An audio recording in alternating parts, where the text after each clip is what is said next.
और पाकिस्तान के सेना अध्यक्ष ने कहा कि हमारे सैनिक कलमा पढ़कर वहां अटैक करेंगे। औकात नहीं है विवेक श्रीवास्तव जी की कि ये बोल दें कि कलमा पढ़कर अटैक करने की बात अगर कोई सेना कहती है तो कलमा के बारे में अपना विचार बोल दें, वो इनकी जबान हलक में अटक जाएगी। ये फिर दिखाई पड़ता है कि हिंदू प्रतीक जो कि सेना को एक नई ऊर्जा और शौर्य देते हैं। और आपको पता होना चाहिए, हर हर महादेव का नारा भी मराठा रेजिमेंट का नारा था आजादी के समय तक। दर्शक कांग्रेस के समय तो सेना के पास बुलेट प्रूफ जैकेट तक नहीं थे, आज जब सेना के पास राफेल है तो उसका मखौल क्यों उड़ाया जा रहा है? जायज सवाल है कि नहीं? और विवेक श्रीवास्तव, अगर इस तरह के मजाक किए जाते हैं, गायब का पोस्टर, राफेल पे नींबू मिर्ची, मैं पूछना चाहती हूं, आप अपने देश के सैनिकों का हौसला बढ़ाना चाहते हैं या घटाना चाहते हैं?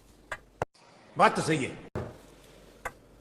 नहीं, यहाँ पे सैनिकों के खिलाफ तो किसी ने कुछ कहा भी नहीं है, किसी अपोजिशन पार्टी ने भी नहीं कहा है, किसी नागरिक ने नहीं कहा है, किसी सोशल राइट एक्टिविस्ट ने नहीं कहा है, किसी जो मोदी के विरोध में इतने खड़े किसी ने नहीं कहा। हाँ, लेकिन सरकार के खिलाफ कहा। आपने एक ऑल पार्टी मीटिंग बुलाई थी, हमने उसका स्वागत किया था, हमने प्राइम मिनिस्टर को अपना सपोर्ट दिया, हमने बोला सरकार और मेरा प्रधानमंत्री जो भी निर्णय लेगा हम लोग उसके साथ है। लेकिन उसके बाद एक कम्युनिकेशन गैप आया। लीडर ऑफ अपोजिशन की पोजीशन कॉन्स्टिट्यूशनल पोजीशन है और उस पोजीशन पे श्री राहुल गांधी बैठे हैं, आप किसी को कॉन्फिडेंस में नहीं लेते हैं। मैं ये नहीं कह रहा कि आप डिफेंस की स्ट्रेटजीज को डिस्क्लोज करें, वो नहीं करना चाहिए, वो इम्प्रैक्टिकल बात है, but at least you should take the opposition in confidence. LOP को कॉन्फिडेंस में लीजिए, उनको ब्रीफिंग दीजिए, उनको बताइए किस दिशा में हम लोग जा रहे हैं, ये चीज मिसिंग है। और जब ये चीज मिसिंग होती है तो उसके बाद एक कटाक्ष है। जो भी किया अजय राय ने, it could be in bad taste in somebody's eyes, लेकिन वो एक कटाक्ष है। आपकी आंखों में है या नहीं बैड टेस्ट? जब लाए थे राफेल देश में बड़ा नहीं बैड टेस्ट की बात नहीं है मैडम, आप ये बताइए ना, ये नींबू मिर्ची ये स्पिरिचुअलिटी का पार्ट नहीं, अंधविश्वास का पार्ट है। और सेना के अंदर अगर मेरे डिफेंस मिनिस्टर इन सबको लेकर के आकर राफेल का स्वागत करते हैं तो मैं इसके पक्ष में नहीं हूं। आप हर हर महादेव करके लड़ते हैं, आप अल्लाह अकबर करके हमारे देश की तरफ से लड़ते हैं, हम धर्म के नारे लगे लड़ते हैं, वो अलग इशू है। बट ये नजरबट्टू, मिर्ची, नींबू, ये सब नॉनसेंस को फौज से कृपा करके दूर रखिए। चुप कर बे कुत्ते।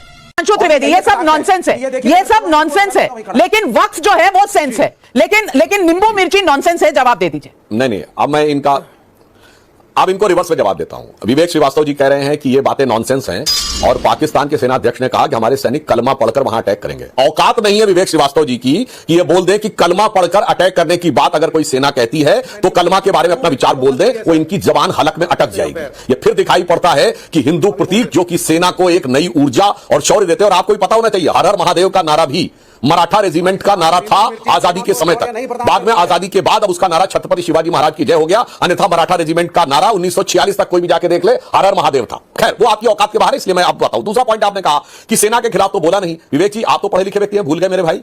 सर्जिकल स्ट्राइक के बारे में चन्नी ने सवाल पूछा, चन्नी जी ने, और सर्जिकल स्ट्राइक किसने कहा था प्रेस कॉन्फ्रेंस में? डायरेक्टर जनरल मिलिट्री ऑपरेशन ने।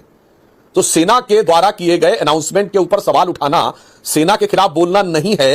यह कौन सा विवेक आपके अंदर जागृत हुआ, जरा बताइए।